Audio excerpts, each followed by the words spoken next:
There's no justification whatsoever for such acts of horrific violence and brutality.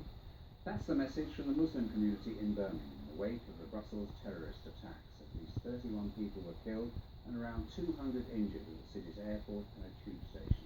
The so-called Islamic State group says it carried out the attacks.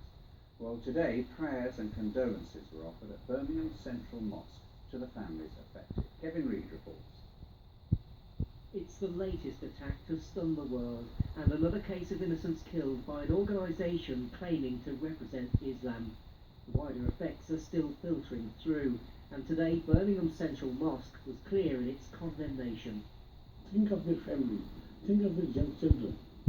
What crime they have committed that you are killing them. So we are very, very upset. Our community is very, very upset. And we are just fed up that they are using the word Islam and our religion and bringing our religion into disrepute. The message was mirrored by worshippers we spoke to. We are tarnished with the same brush with those kind of people. Those people are terrorists. I don't think they're Muslims. When this type of activities happen in any part of the world, it's very hard for Muslims, and because they have the label as a Muslim. We're moderate Muslim, to be honest with you. They are not Christians, that's all. The mosque is so concerned about these horrific terrorist attacks that it's produced its own brochure entitled Terrorism and Suicide Bombings, and the aim is to point out that Islam is a religion of peace.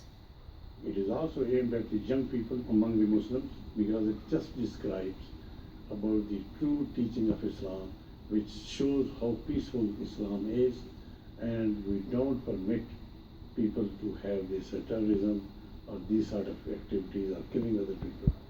It's also hoped it will help tackle Islamophobia, the fear of Islam. Experts believe such attacks heighten such fears, especially in public places.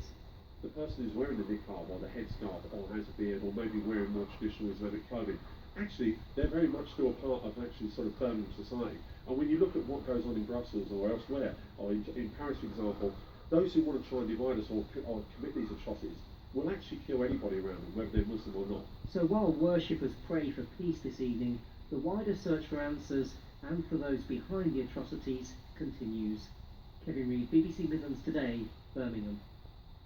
Well, our reporter Lindsay Doyle's at Birmingham Airport for us tonight, where all flights to Brussels have been cancelled for a second successive day. What's the latest there, Lindsay? Well, Nick, 8 flights were cancelled to and from Brussels today, as of course the international airports at the Belgian capital remain closed. Some passengers did manage to get there via flights from Amsterdam and Paris. Those who didn't manage to travel today are entitled to a refund via the airlines. Tomorrow, Brussels remains closed, so no flights from Birmingham. But as always, the advice is to passengers to check ahead, to check the websites. And Lindsay, what about levels of security at the airport?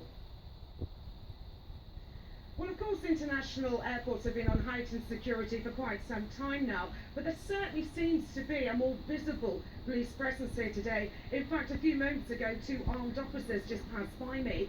Now, this seems to be more of a reassurance exercise.